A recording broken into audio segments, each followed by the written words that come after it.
Hora de falar do Flamengo, que joga contra o Bahia amanhã. O jogo vai ser em Salvador, direto do Ninho do Urubu. Kiko Menezes tem as informações. Estamos falando do líder, Kiko Menezes. Boa tarde, Alex Escobar, meu querido. Boa tarde a todos. Olha, o Cruzeiro é uma das equipes mais fortes do Brasileirão. Ocupa a terceira colocação na tabela. E o Flamengo viu o empate na quinta-feira contra a equipe mineira no Maracanã com frustração.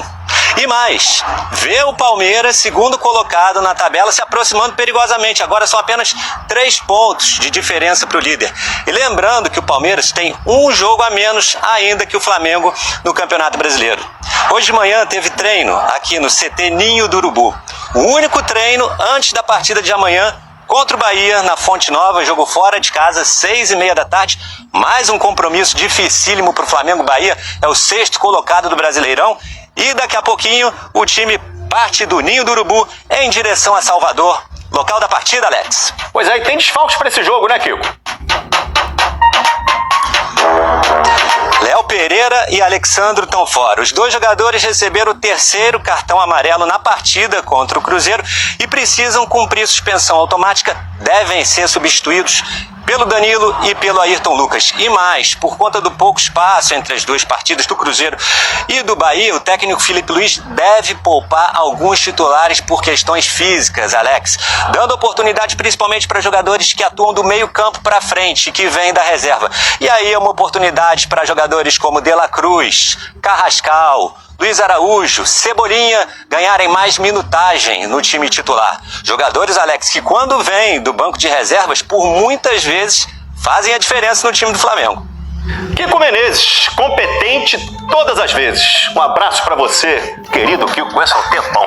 Fora, porque não tem como reclamar de um jogo como esse. A gente pôde ver 2 grandes equipes fazendo um jogo de altíssimo nível.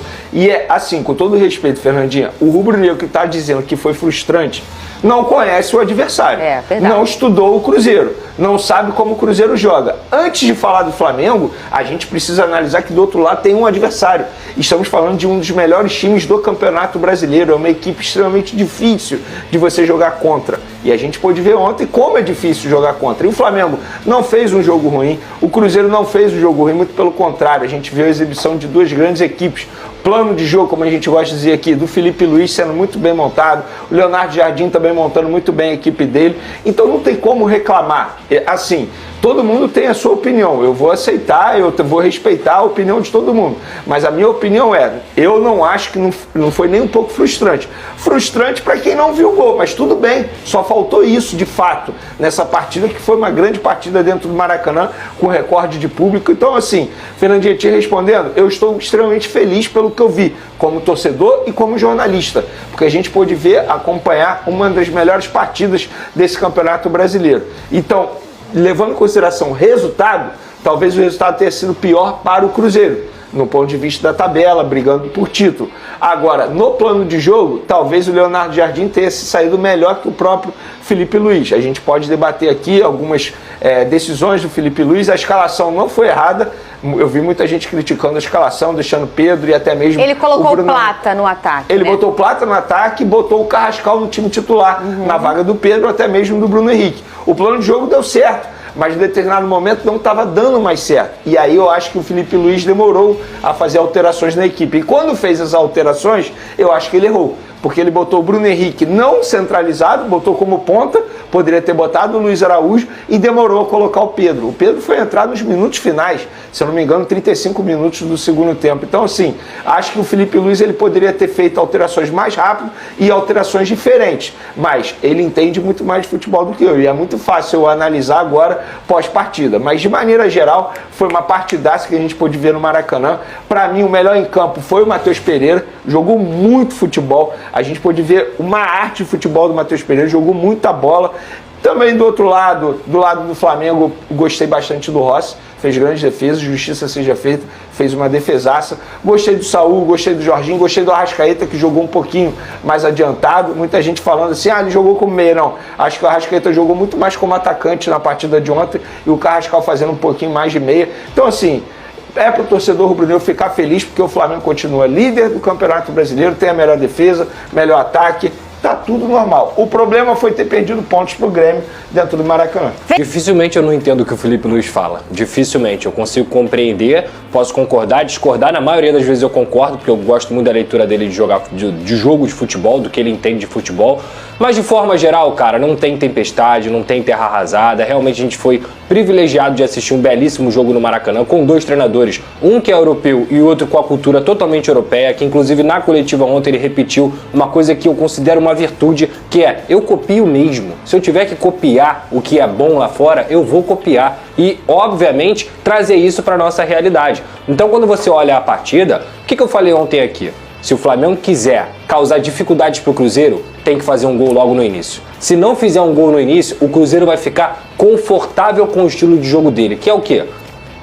Dar a bola para o adversário, explorar a bola longa, e foi uma mexida muito importante do técnico Leonardo Jardim quando ele colocou o Matheus Henrique dentro do jogo como titular. Porque o Matheus Henrique preencheu o meio-campo. O meio-campo que tem Saúl, Jorginho, Arrascaeta, entre outros jogadores, ele geralmente vai ter o controle. Quando ele coloca o Matheus Henrique naquela posição ali, ele tira o controle do jogo do Flamengo. No primeiro tempo, para mim, o melhor em campo foi o Cruzeiro. No segundo tempo, o Flamengo conseguiu ser superior. Tanto é que as melhores oportunidades, as grandes chances criadas foram com o Cruzeiro no primeiro tempo. A bola longa no Caio Jorge, que é um cara que inferniza, mas acho que a defesa do Flamengo ontem fez um bom jogo. O Matheus Pereira é um recital jogando futebol.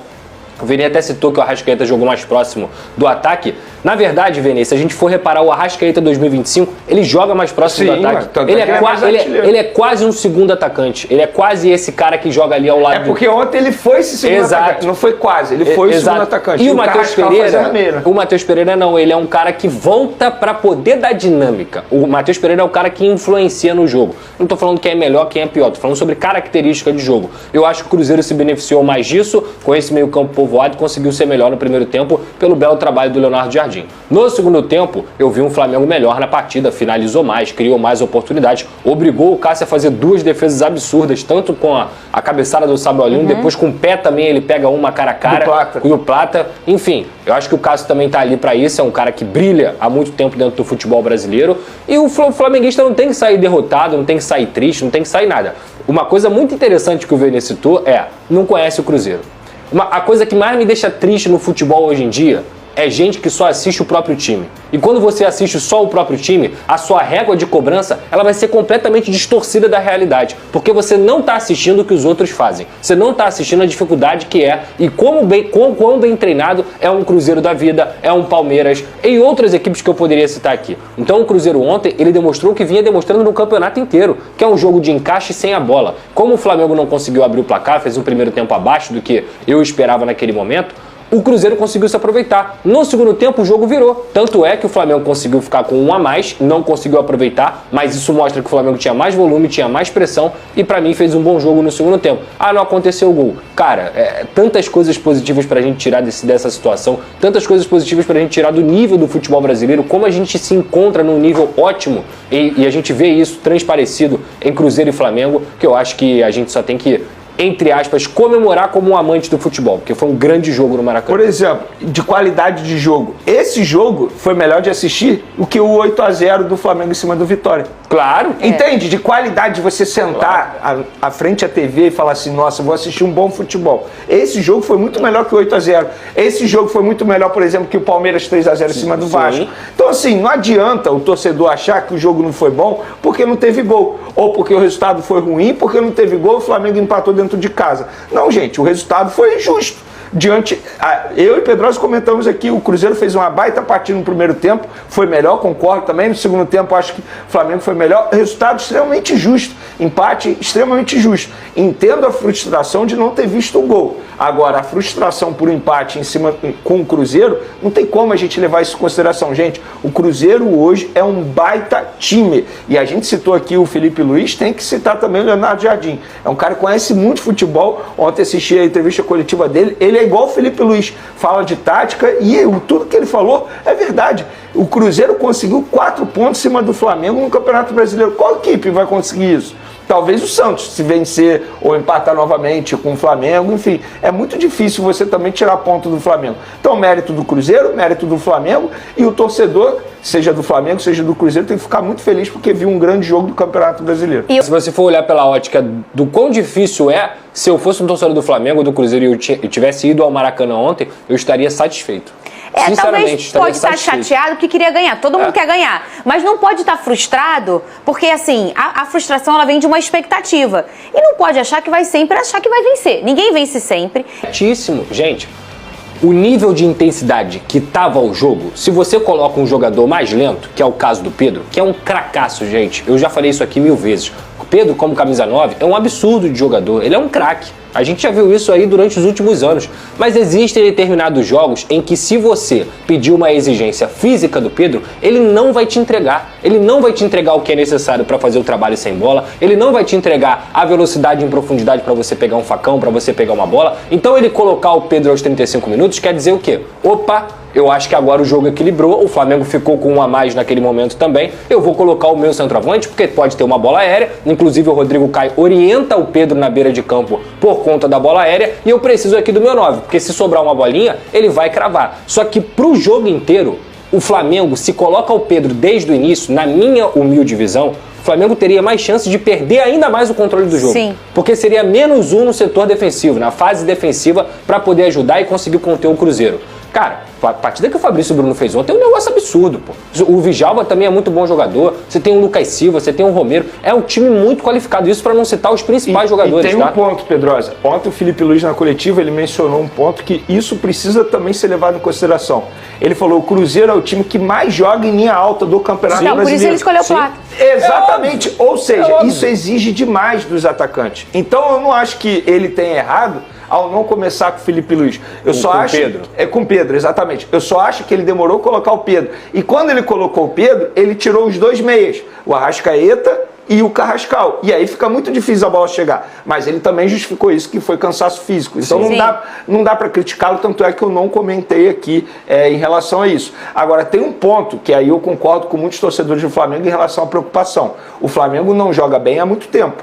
E isso, de fato, é uma preocupação. Agora, o fato de não ter jogado tão bem contra o Cruzeiro tem um adversário. O Flamengo já começa a desenhar os primeiros passos do seu planejamento para 2026 e um nome de peso surge como prioridade máxima nos bastidores: Lucas Paquetá.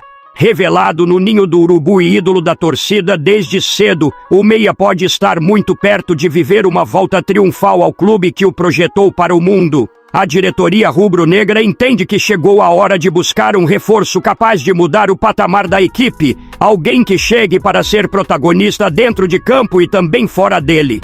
E nesse cenário, Paquetá é visto como a peça ideal. Felipe Luiz, atual treinador, já deixou claro internamente que aprova o nome. Para ele, a versatilidade do meia é um trunfo valioso. Paquetá pode organizar o time como armador, atuar mais recuado como segundo volante ou até mesmo se deslocar para as pontas, dando opções estratégicas importantes. O fator emocional também pesa. Paquetá sempre demonstrou carinho especial pelo Flamengo, acompanha os jogos e já declarou publicamente que sonha em vestir novamente o manto sagrado. Quando clube e jogador compartilham o mesmo desejo, as negociações ganham outro peso. Além disso, a patrocinadora Master já sinalizou apoio total à investida. A chegada de um nome desse tamanho não apenas fortalece a equipe esportivamente, mas também amplia o alcance do Flamengo fora dos gramados, gerando engajamento, mídia e retorno financeiro. É claro que a missão não será simples, o meia ainda tem mercado forte na Europa e qualquer tratativa exige paciência. Mas o Flamengo aposta justamente no desejo do jogador de voltar para casa e no projeto ambicioso que o clube pretende oferecer. Agora eu quero saber a opinião de vocês. Lucas Paquetá será um bom reforço?